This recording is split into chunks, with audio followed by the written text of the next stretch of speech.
में कोई विशेष अंतर नहीं है। शिक्षक कहते हैं शिक्षा देने वाले को, आचार्य कहते हैं आचरण सिखाने वाले को। समझ में आ रही मेरी बात? शिक्षक कहते हैं शिक्षा देने वाले को, आचार्य कहते हैं आचरण सिखाने वाले को। हमारे देश में आचार्य की बहुत बड़ी महत्ता रही है। हमारे देश में शिक्षक शब्द बाद में है, पहले आचार्य ही था। क्या था? आचार्य। तो आचार्य क्या सिखाते थे? आचार्य हमको आचरण सिखाते थे।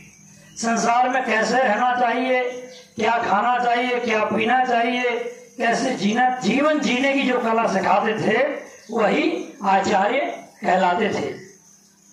एक आचार्य थे चाणक्य। उन्होंने भारत को समृद्ध बनाने में बहुत बड़ी भूमिका निभाई। भारत पहले खंड खंड में बटा था, लेकिन भारत को अखंड बनाने में आचार्य चाणक्य की महान भूमिका थी।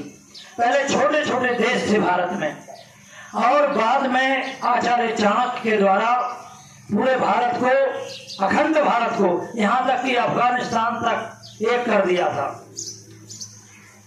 और अखंडता जब हमारे अंदर रहेगी तो हमसे, जैसे ये उंगलियां हैं, ये अलग अलग हो जाएं तो कोई भी इनसे जीत सकता है, लेकिन यदि ये एक हो जाती हैं तो सामने वाला इनका प्रहार बर्दाश्त नहीं कर पाता है। ऐसे ही ये भारत यदि टुकड़े टुकड़े में बढ़ जाएगा, जातिवाद में बढ़ जाएगा, छोटे छोटे राज्यों में बढ़ जाएगा, एक राष्ट्र नहीं रहेगा, तो कोई भी विधर्मी यहाँ आकर आक्रमण कर देगा और कोई भी यहाँ के लोगों पर मतलब शासन करेगा, उनको गुलाम बना लेगा। लेकिन जब पूरा भारत एक रहेगा, हर जाति के लोग, हर धर्म के लोग एक होकर रहेंगे, तो किसी भी माई के लाल में दम नहीं है कि वो आपको भिगा सके। तो इसलिए हम सबको एक बनना है और नेक बनना है। क्या बनना है? नेक बनना है। एक बनना है और नेक बनना है। नेक का मतलब है किसी को तकलीफ नहीं देना, किसी को कष्ट नहीं देना, किसी की बुराई नहीं करनी, सबका हित करना है, सबका भला करना है, सबका मंगल करना है। तो हमारे आचार्यों ने हमें यही शिक्षा दी है कि हम किसी को दुख न दें, किसी को कष्ट न दें। हमारे आचार्यों के उपदेशों में एक श्लोक है, उसे ध्यान से सुने आप।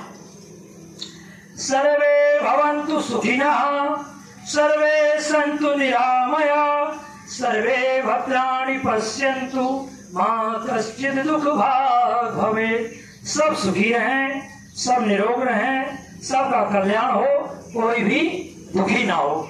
यही भावना हमारे आचार्यों की रही है और यही हमारे देश की भी जन जन की भावना रहती है। इसलिए हम सबको कभी भी किसी को तकलीफ देने की भावना नहीं रखनी चाहिए। तो आप लोग समझ गए होंगे कि शिक्षक का मतलब है शिक्षा देने वाला, और आचार्य का मतलब है आचरण सिखाने वाला, और गुरु का मतलब है ज्ञान देने वाला।